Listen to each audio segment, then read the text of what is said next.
I had a debate with Dr. William Campbell, Quran and the Bible in the light of science, and I pointed out many scientific errors. There is even pornography in this Bible, which if you ask me to read, even if you pay me $1 million, I can't read in front of the public. Today's Bible is not maintained in the original form. Why? All the major world religions, they say there's one God. They say idol worship is wrong. Assalamu alaikum wa rahmatullahi wa barakatuh. Assalamu alaikum, sir. My name is Praveen Kumar, and I am a computer programmer by profession. First of all, I would like to thank you for delivering such a wonderful lecture. And my question is, from your presentation, it's very crystal clear that whatever the righteous path set in the Islam, it's also set in the Christianity.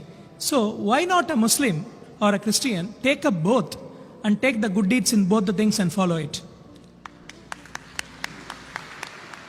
The brother asked a very good question and a very important question, and a chance to clarify my talk also. Asked a very good question. That if everything is good, I've talked about similarities in Islam and Christianity, everything is good. So why don't we take the good of the religion? That's what I've done. I've taken the good of Christianity, that is the Bible. I can give a talk, a longer talk, differences in Islam and Christianity, which I don't intend doing. There are many things which I don't agree with the Bible. Many things, because I don't consider the Bible as a whole to be the word of God. We believe in the Injil which was revealed to Jesus Christ, peace be upon him. But the present Bible is a corrupted form of the original revelation which was given to Jesus Christ, peace be upon him. This Bible, if we analyze, has got hundreds of contradictions, has got hundreds of mathematical errors, has got many scientific errors. I had a debate with Dr. William Campbell, Quran and the Bible in the light of science, and I pointed out many scientific errors. These scientific errors, these contradictions cannot be attributed to Almighty God. There is even pornography in this Bible, which if you ask me to read, even if you pay me $1 million, I can't read in front of the public. Pornography. Ezekiel chapter number 23, and I can quote the references, but I cannot read it. I cannot. Islam doesn't give me permission. So what I have done, brother, I have followed the guidance of the Quran of Surah Al-Imran, chapter 3, verse 64, which says, "Ta'alaw ila kalmatin sawa'in bainana bainakum." Come to common terms as between us and you. At least what is common, we agree to follow. What is not common, we'll discuss it later on. See, when we have an interfaith dialogue, I disagree with the way interfaith dialogue takes place in different parts of the world. There is a Christian who comes and says, all religions are good, Islam is good, Christianity is good, Hinduism is good. Then a Hindu comes and says, Islam is good, Christianity is good, Hinduism is good. Then a Muslim comes and says, Islam is good, Christianity is good, Hinduism is good. Then when I ask the question, will that Christian priest give up Christianity and accept Islam if both are the same? The answer is no. Will the Hindu give up his religion and become a Christian? The answer is no. Will the Muslim give his religion and become a Hindu? The answer is no. It is nothing but hogwash. What I have done, I asked the people, at least let us agree that one scripture in the world is 100% the word of God. No one will have problem in that. The Hindu will say, okay, I don't mind accepting my scripture, the Veda, to be the word of God. 100% correct. The Christian will say, I have got no problem. I wouldn't mind accepting Bible to be the word of God. The Muslim will say, I have got no problem. I wouldn't mind accepting Quran to be the word of God. Now, take out the common factors in all these major world religious scriptures. At least agree to follow what is common. All the major world religions, they say there's one God. They say idol worship is wrong. All the major world religious scriptures say that the last and final messenger to come is Prophet Muhammad Sallallahu Alaihi Wasallam. So when we analyze, I say, let us at least agree to follow what is common. All the major religions speak about modesty, even Hinduism. And earlier when I had come to Dubai, last year, I gave a talk on similarities between Hinduism and Islam. Even Hinduism says there's one God, idol worship is prohibited, Muhammad Sallallahu Alaihi Wasallam is going to come. Prophet Muhammad, peace be upon him, is mentioned more than 100 places in the Hindu scripture.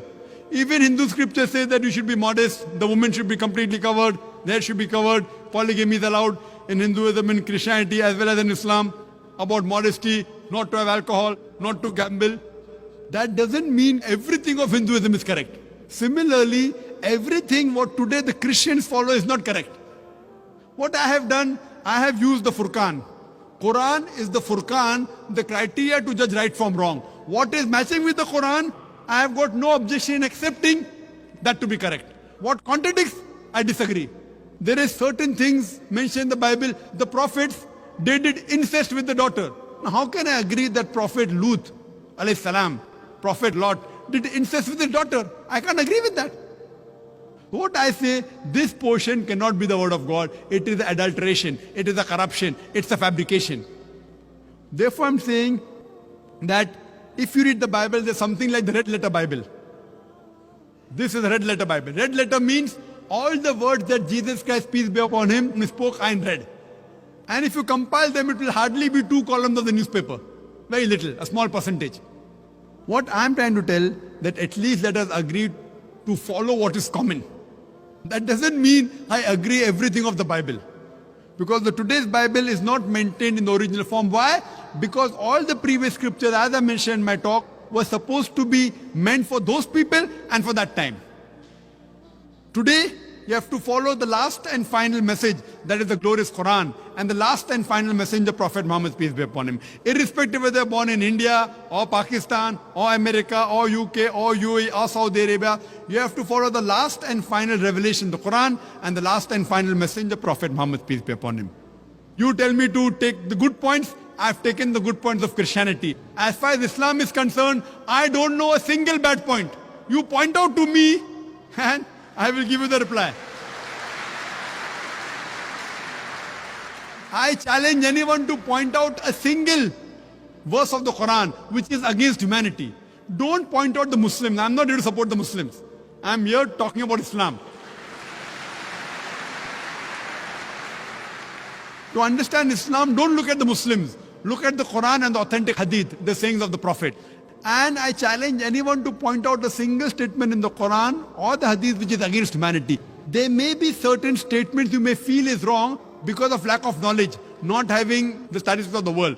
But inshallah, if you think anything is wrong, you're most welcome to point out. And I will try and explain to you why this is there in Islam, the reason and the hikmah behind it. Hope that answers the question. Thank you, sir. May peace, mercy and blessings of Allah subhanahu wa ta'ala, of Almighty God, be on all of you.